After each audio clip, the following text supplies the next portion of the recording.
أعوذ بالله من الشيطان الرجيم. بسم الله الرحمن الرحيم. يا أيها الذين آمنوا أطيعوا الله وأطيعوا الرسول وأولي الأمر منكم، فإن تنازعتم في شيء فردوه إلى الله والرسول إن كنتم تؤمنون بالله واليوم الآخر، ذلك خير وأحسن تأويلا. صدق الله العظيم. Bismillah ar-Rahman ar-Rahim. 4 days Balochistan workshop was organized from 18 to 21st August 2026. The workshop was aimed to interact with the honorable political leadership, notables and religious leaders of Balochistan, and it was to brief them about current security and economic environment in Balochistan.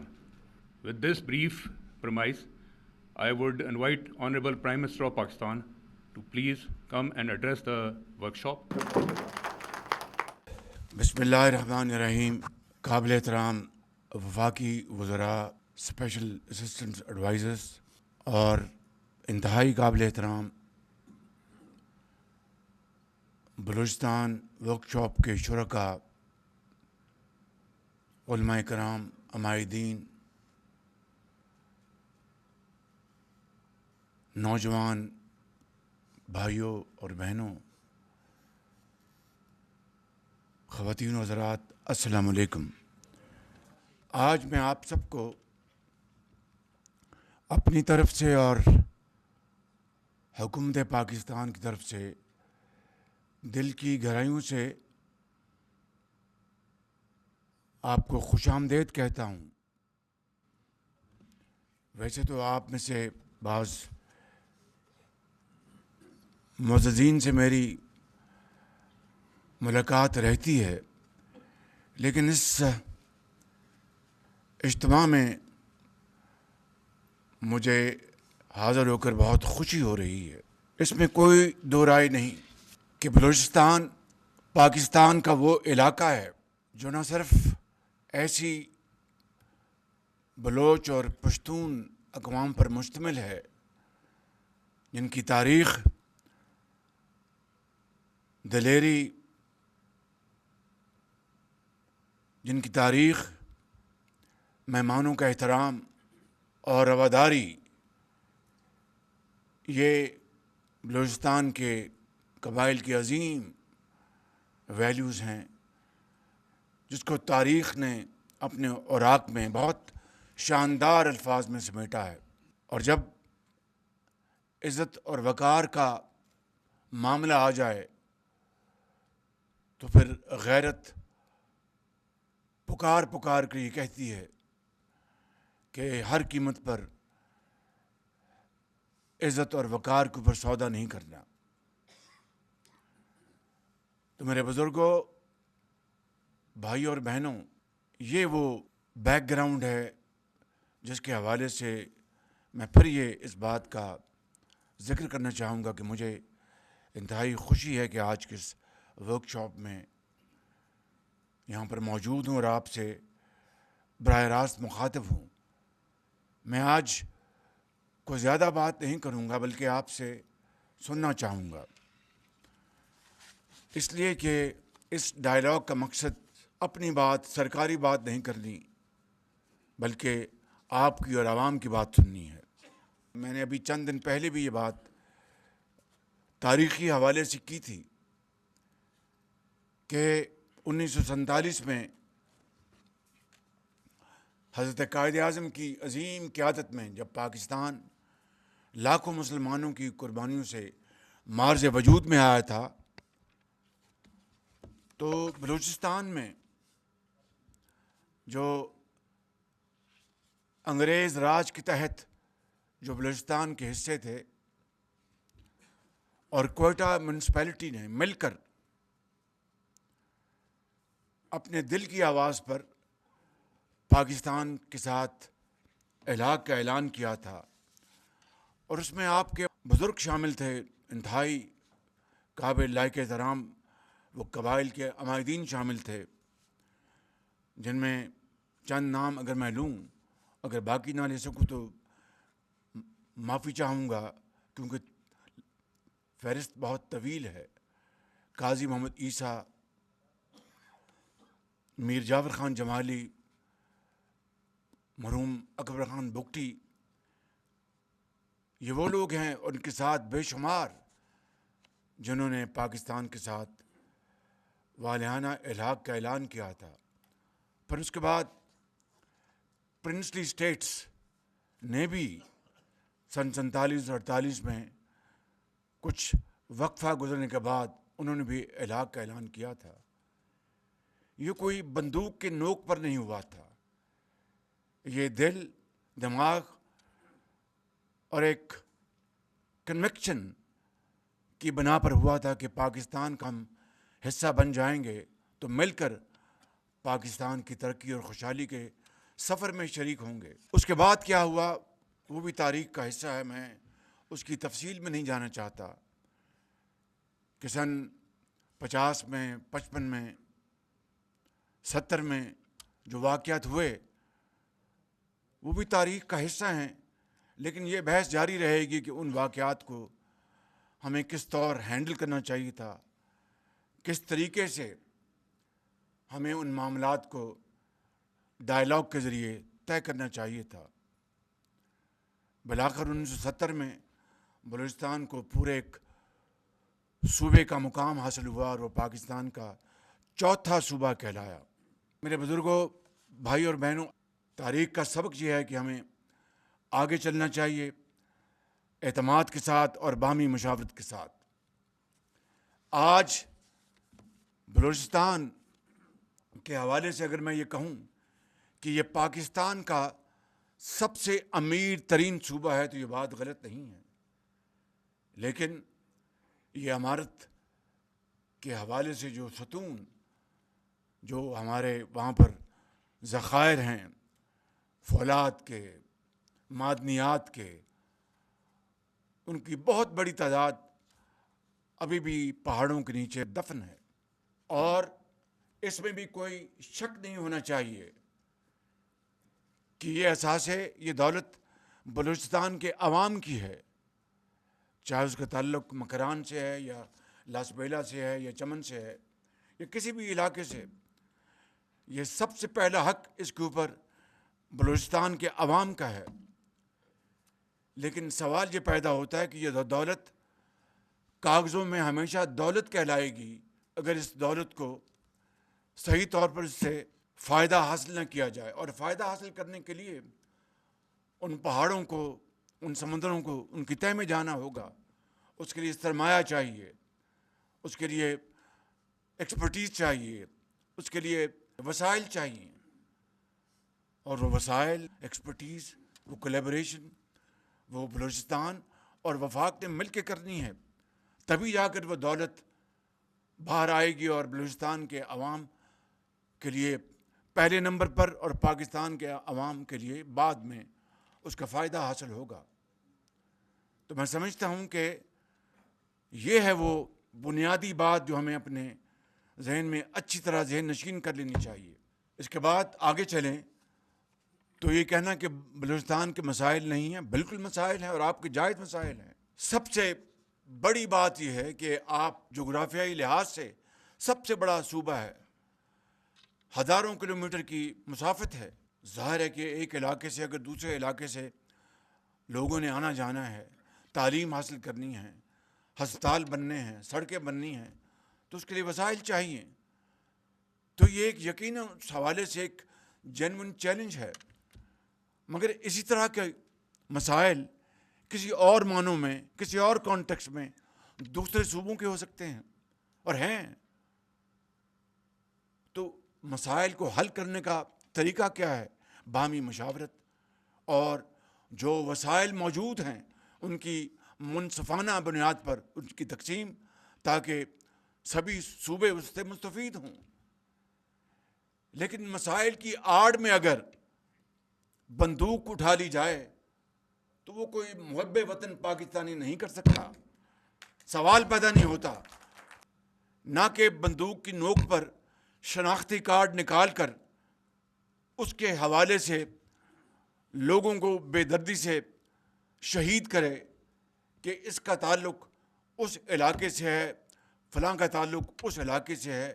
جس علاقے سے بھی ہو وہ مزدور وہ کیا کر رہا تھا وہاں پر؟ وہ بلوچستان کی خوشحالی اور ترقی کے لیے اپنا خون پسینہ بہا رہا تھا، تاکہ اگر پہاڑوں میں وہ کام کر رہا ہے، کانوں میں کام کر رہا ہے، تو کوئلہ باہر آئے، دوسرے جو معدنیات وہ باہر آئیں، ان کو مشینوں میں لے کے جایا جائے، اس میں ان کو وہاں پر پروسیس کیا جائے، اور پھر اس کا فائدہ بلوچستان کے عوام کو۔ اور میں یہ بات بار بار کر رہا ہوں کہ اگر مسائل ہیں، اگر چیلنجز ہیں، تو ان کو تو باہمی گفت و شنید سے اس کو حل کرنا چاہیے۔ کہ آپ نے جس طرح میں نے ابھی اپنے آغاز میں ذکر کیا کہ آپ نے کس عظیم و شان طریقے سے اپنی والہانہ محبت کا اظہار کیا پاکستان کے ساتھ والنٹریلی الحاق کر کے، تو میں سمجھتا ہوں کہ ہمیں اس شاندار جو آپ نے کردار ادا کیا اس کو ہمیشہ یاد رکھنا چاہیے، اور انشاءاللہ اس کو رکھیں گے۔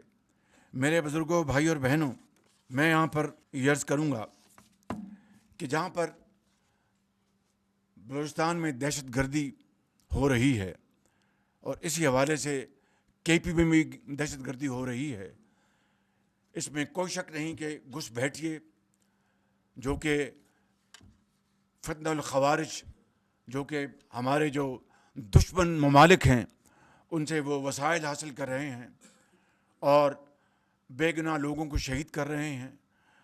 افواج پاکستان، لا انفورسنگ ایجنسیز ان دہشت گردوں کے ساتھ دن رات نبرد آزماں ہے، اور وہ اپنے بیٹوں کو یتیم کر کے، بیویوں کو بیوہ کر کے، لیکن اس ملک کے کروڑوں بچوں اور بچیوں کو وہ محفوظ کر گئے، اپنے بچوں کو یتیم کر گئے، لیکن کروڑوں بچوں اور بچیوں کو محفوظ کر گئے۔ ہمیں اس قربانی کو، عظیم قربانی کو کبھی نہیں بھولنا چاہیے۔ اسی طریقے سے بلوچستان کے اندر استادوں کو شہید کیا جاتا ہے، ٹیچرز کو، انجینئرز کو، تو یہ بربادی یہ کسی دشمن کی ہے یا اپنوں کی ہے؟ مجھے آپ دل پہ ہاتھ رکھ کے بتائیں کہ جس سڑک کو آپ خونی سڑک کہتے ہیں، کراچی سے لے کر چمن تک، جس میں ہر روز، ہر مہینے، ہر ہفتے وہاں پر ایکسیڈنٹ ہوتے ہیں، لوگ مارے جاتے ہیں، اس کے لیے، اور میں یہاں پر جو اب کچھ گزارشات کرنا چاہتا ہوں اس کو خود نمائی نہ لیں کہ یہ جو 415 ارب روپے کا ڈاکٹر مالک صاحب جو منصوبہ وفاق نے بنایا ہے کراچی سے لے کر چمن تک سڑک بنانے کے لیے، جس کو ہم ایکسپریس وے کہتے ہیں N25، 415 ارب روپے یہ وفاق نے مل کر، وفاقی حکومت نے، فیلڈ مارشل عاصم منیر سے میں نے مشورہ کیا، اور ہم دونوں نے یک زبان کہا، یہ جو تیل کی اور پیٹرول کی قیمت کم ہوئی تھی، یہ سال پرانی بات ہے، 1.25 سال، تو ان کو اس کے اوپر پاکستان کے چاروں صوبوں کا حصہ تھا، اس کو ہم نے ریٹین کیا، اور بلوچستان کی جو سڑک ہے، جس کو خونی سڑک کو امن کی سڑک میں تبدیل کرنے کے لیے ہم نے فیصلہ کیا کہ ہم اس کو انشاءاللہ اس کے ذریعے ہم بنائیں گے، اور وہ فنڈ موجود ہیں اور اس کے اوپر کام شروع ہو گیا۔ لیکن اگر اس سڑک کو خونی سڑک سے بدلنے کے لیے، امن کی سڑک بنانے میں جو دہشت گرد دن رات وہاں پر امن کو تباہ کر رہے ہیں اور لوگوں کو بے گناہ قتل کر رہے ہیں، تو یہ سڑک نہیں بن سکتی۔ تو مجھے بتائیں کہ یہ کس کا فائدہ ہے؟ کیا اسٹیٹ یہ چاہے گی کہ وہاں پر قتل و غارت ہو؟ اسٹیٹ تو ماں کا درجہ رکھتی ہے، اور 4 صوبے 4 بچوں کی طرح ماں کی گود میں بچوں کی طرح ہوتی ہیں، جو شفقت اور پیار اور محبت اور راتوں کو جاگتی ہے کہ میرے بچے کو ہوا نہ لگ جائے، کھانسی نہ ہو, اس کو اچھی تعلیم ملے, اچھی خوراک ملے. تو اسٹیٹ تو ماں کا درجہ رکھتی ہے, اور ان کے بچوں کے لیے اگر منصوبے خوشحالی اور ترقی کے بنائے جائیں, اور اس کے لیے ایک مسائل کا ڈنڈورا پیٹ کر, بندوق لے کر لوگوں کو بے گناہ قتل کیا جائے, تو میں سمجھتا ہوں کہ پاکستان چھوڑیں, دنیا کے کسی حصے میں امن تو دور کی بات ہے, قتل و غارت کا بازار گرم ہو جائے گا. تو آج میں جو آپ کے سامنے یہ معروضات انتہائی ادب سے لیکن انتہائی دیانت سے پیش کر رہا ہوں, یہ لمحہ فکری ہے. ہمیں اس کے اوپر حقیقت سے اس کے اوپر سوچنا چاہیے, اپنے دل و دماغ کو اس کے اوپر لگانا چاہیے. It's never too late. جو کچھ ہو گیا ہو گیا. آج بھی ہم ان مسائل کو سامنے رکھ کر ہمیں گرینڈ ڈائلاگ کریں. اور میں یہ سمجھتا ہوں کہ بلوچستان میں وہ ہمارے بیٹے اور بیٹیاں, بزرگ, اگر وہ اپنا راستہ درست کرنے کے لیے تیار ہیں, ہمیں ان کو خوش آمدید کہنا چاہیے. جب مارکہ حق ہوا, پوری قوم یکجاں و غالب تھے. میران کی وادیوں سے لے کر مکران کے ساحلوں تک, اور پنجاب کے میدانوں اور KPK کے برف پوش پہاڑوں تک پوری قوم ایک تھی. تو وہ کیا تھا؟ وہ ایک جذبہ تھا. میں سمجھتا ہوں کہ آج بھی ہم بیٹھ جائیں اور ایک فرینک ڈائلاگ کریں, مہذب طریقے سے, سخت سے سخت جو مسئلہ اس کو لے کے آئیں مہذب طریقے سے. تو میرا ایمان ہے کہ اللہ تعالیٰ دلوں کو نرم کرے گا, اور انشاءاللہ اللہ تعالیٰ اس میں آسانیاں پیدا کرے گا. گوادر پورٹ, یہ وہ پورٹ ہے جو کہ اس پورے خطے میں سب سے شاندار یہ ایک بندرگاہ ہے. اللہ تعالیٰ نے اس کو بے پناہ کیپیبلٹیز دی ہیں. اس کا جو ڈرافٹ ہے وہ اتنا گہرا ہے کہ 1,00,000 ٹن کا جہاز یہاں پر آ سکتا ہے. پھر اس کے بعد آپ جانتے ہیں کہ وہ ایئرپورٹ جو ساتھ بنا ہے, پریزیڈنٹ شی جن پنگ نے تحفتاً دیا. میں نے گوادر پورٹ کی جو آپریشن تھی PDM کی گورنمنٹ میں, بالکل وہ نہ ہونے کے برابر تھی. میں نے اس وقت آرڈرز دیے کہ کم از کم سرکاری جو ساز و سامان پاکستان آتا ہے, امپورٹ ہوتا ہے, چاہے وہ گندم ہے یا وہ مشینری, سرکاری فیڈرل گورنمنٹ کے 60% اس کا حصہ تھرو گوادر پورٹ وہ اپنا شپمنٹ ہوگی, اور پھر وہ پاکستان کو پہنچے گا. یہ مجھے تو کسی نے نہیں کہا تھا, یہ دل کی تمنا اور دل کی امنگ تھی, محبت تھی بلوچستان کے ساتھ, کمٹمنٹ ہے بلوچستان کے ساتھ, کہ جب تک بلوچستان ترقی اور خوشحالی کی دوڑ میں پاکستان کے دوسرے علاقوں کی طرح شامل نہیں ہوگا, وہ پاکستان کی ترقی نہیں ہو سکتی. وہ کسی ایک صوبے کی تو ہو سکتی ہے, وہ پنجاب کی ہو سکتی ہے, سندھ کی ہو سکتی ہے, KP کی ہو سکتی ہے, لیکن پاکستان کی ترقی تبھی ہوگی جب چاروں صوبے مل کر چلیں گے. جائز شکایات ایک دفعہ نہیں 1000 دفعہ بیٹھ کر ان کو سننے کو تیار ہیں اور حل کرنے کو تیار ہیں. میں اسی طریقے سے آپ کو یہ بتانا چاہتا ہوں کہ یہ بیٹھے ہیں میر صاحب, ہمارے چیف منسٹر بلوچستان. تو سب سے پہلا انہوں نے مجھے کہا کہ وزیر اعظم, ہمیں جو بلوچستان کی جو کسان ہیں ان کے ٹیوب ویلز, اس کا وفاق کو بھی بہت نقصان ہو رہا ہے, اور پانی وہاں پر بجلی آتی نہیں آتی, اس کا بے پناہ نقصان ہے. میں نے ان کو بٹھایا, فوراً بات کی, تو کوئی 70 ارب روپے کے تخمینے سے ہم نے منصوبہ بنایا کہ وہ 20,000 یا 22,000 وہ جو ٹیوب ویلز ہیں ان کو جو بجلی ایک چوری بھی ہوتی ہے, پانی بھی, ان کو ہم ریپلیس کر کے تو شمسی توانائی سے لے کے آئیں گے. انہوں نے مجھے کہا کہ وزیر اعظم 70 ارب میں 30% میں ڈالوں گا, باقی آپ ڈالیں. میں نے کہا کہ بظاہر بات چیت تو ہوتی ہے. بارکیف وفاق نے 40 ارب روپے اس میں کنٹریبیوٹ کیے, اور آج الحمدللہ 20,000 سے زائد ٹیوب ویل وہاں پر لگ چکے ہیں. بالکل اسی حوالے سے میں 2 باتیں کر کے بات ختم کروں گا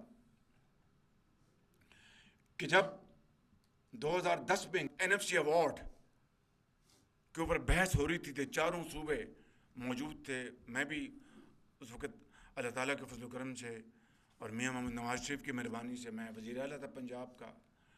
میرے انتہائی قریبی بھائی چیف منسٹر بلوچستان کے اسلم رئیسانی صاحب، اور اس طرح سندھ کے چیف منسٹر، کے پی کے چیف منسٹر، ہم کئی نشستیں ہوئیں. بلوچستان اسلم رئیسانی صاحب نے ایک سٹینڈ لے لیا، مسائل ہیں، مشکلات ہیں، اس کے پیش نظر ہماری جو فنڈنگ ہے وفاق سے اس کو 100% بڑھا دیا جائے. 100% ایک چیلنج تھا، لیکن الحمدللہ میرے بزرگوں، بھائیوں، دوستوں اور میری بہنوں، بڑی فراخ دلی سے چاروں صوبوں نے اور خاص طور پر پنجاب نے اس میں سب سے زیادہ کنٹریبیوٹ کیا. 11 ارب روپے سالانہ پنجاب نے کنٹریبیوٹ کیا، اور مجھے ایک سیکنڈ کے لیے خیال نہیں آیا کہ میں نے پنجاب اسمبلی سے اجازت لینی ہے یا کسی سے اجازت لینی ہے، اس لیے کہ مجھے 100% یقین تھا کہ پنجاب اسمبلی کابینہ، میرے بڑے بھائی نواز شریف ایک سیکنڈ میں اس کو آمنا صدقنا کہیں گے کہ بھئی یہ تو ہمارے بھائیوں اور بہنوں کا معاملہ ہے بلوچستان کے، ہم ایک ہی گھر کے فرد ہیں. جب روٹی ایک ہے تو 4 حصوں میں بانٹیں گے، جب 4 ہوں گے تو چاروں کھائیں گے مل کر. مشکل اور غم اور خوشی میں ہم برابر کے شریک ہیں. تو ہم نے جناب اس کو سائن کیا. میں نے پنجاب اسمبلی میں جب میں کیس لے کے آیا تو یہاں پر کچھ میرے ساتھی موجودہ گواہ ہیں، پنجاب اسمبلی نے پرزور تالیاں بجائیں. یہ ہے وہ بھائی چارہ، یہ ہے وہ دل کے رشتے. ایک قرآن، ایک خدا اور ایک رسول جس رشتے میں ہمیں جوڑنے کا حکم دیتے ہیں، اس کا وقت آ پہنچا ہے. اور آخری بات میرے بزرگوں، بھائیوں اور بہنوں، میں یہ کہنا چاہتا ہوں کہ بطور وزیر اعلیٰ پنجاب، اور آج بھی، اور جب تک میرے پاس اللہ تعالیٰ کے فضل و کرم سے، آپ کی دعاؤں سے جو بھی کوئی پبلک سروس کا جو بھی میرے پاس ذمہ داری ہوگی، میرا یہ ایمان ہے جو میں نے ابھی 5 منٹ پہلے بات کی کہ اگر چاروں بھائی ترقی کی دوڑ میں برابر کے شریک نہیں ہوں گے تو وہ ترقی اس خداداد ملک پاکستان کی نہیں ہے. تو اسی حوالے سے پنجاب میں چاہے وہ لیپ ٹاپس ہوتی تھیں، چاہے وہ پنجاب ایجوکیشن انڈاؤمنٹ فنڈ کے وظائف ہوتے تھے اپنا ان بچوں اور بچوں کے لیے جو اعلیٰ تعلیم حاصل کرنے کے لیے بڑے اچھے نمبرز لیتے تھے، چاہے اس کے لیے داخلہ ہوتا تھا دانش اسکولوں میں، چاہے باہر کے ٹرپس ہوتے تھے، اور جو بھی اس حوالے سے پنجاب حکومت جو اپنی اسکیمیں جاری کرتی تھیں، چاروں صوبوں کو ہم اس کا ٹوکن رکھتے تھے. لیکن اس ٹوکن اپنا پارٹیسپیشن میں بلوچستان کا شیئر 10% ہمیشہ زیادہ ہوتا تھا. اور آج بھی وفاق میں آپ کو یہ بتا رہا ہوں کہ ان تمام اسکیموں میں بلوچستان جو ہے پاپولیشن کے لحاظ سے بلوچستان کا ہم نے شیئر 10% زیادہ رکھا ہے. کیوں؟ اس لیے کوئی یہ اپنا مصنوعی کام نہیں ہے، یہ دل کے رشتے ہوتے ہیں، یہ دل سے آواز اٹھتی ہے، یہ اللہ تعالیٰ اس کی اپنا ہدایت دیتا ہے اور اس کی مدد کرتا ہے. میں ان الفاظ کے ساتھ آپ سب کا شکریہ ادا کرتے ہوئے اس شعر کے اوپر، اور یہ اقبال کا شعر اس محفل میں انتہائی موضوع ہے. فرد قائم ربط ملت سے ہے تنہا کچھ نہیں، فرد قائم ربط ملت سے ہے تنہا کچھ نہیں، موج ہے دریا میں بیرون دریا کچھ نہیں. یہ وہ رشتہ ہے جو کہ پاکستان کو عظیم بنائے گا. اور جب تک ہم امانت، دیانت اور محنت کو اپنا شعار نہیں بنائیں گے، ہم کبھی ترقی نہیں کر سکتے. چاہے کتنے بھی وسائل ہم لے آئیں، جمع کر لیں، محنت کو کوئی نعمت بدل نہیں ہے. تو میں بات ختم کرتا ہوں اس شعر پر کہ جب اپنا قافلہ عزم و یقین سے نکلے گا، میرے بلوچ بزرگوں، بھائیوں اور بہنوں اور نوجوانوں، جب اپنا قافلہ عزم و یقین سے نکلے گا، جہاں سے چاہیں گے رستہ وہیں سے نکلے گا. وطن کی مٹی مجھے ایڑیاں رگڑنے دے، مجھے یقین ہے چشمہ یہیں سے نکلے گا. پاکستان پائندہ باد. پلیز اپنا کوشچن کو بہت بریف اور فوکس رکھیں تاکہ میکسیمم کوشچنس کو وی کین انٹرٹین. جناب وزیر اعظم صاحب، آپ 415 ارب آپ نے کہا کہ ہم نے اس کے لیے رکھے ہیں چمن کراچی شاہراہ کے لیے. اس دفعہ آپ نے اس کے لیے ایلوکیشن جو رکھی ہے وہ 100 ارب ہے. میرا آسان اختلاف سرفراز مفتی صاحب سے، لیکن جو 200 ارب کا بجٹ انہوں نے ڈیولپمنٹ کا بنایا ہے، صرف 200 ارب کا 205 ارب روپے کا.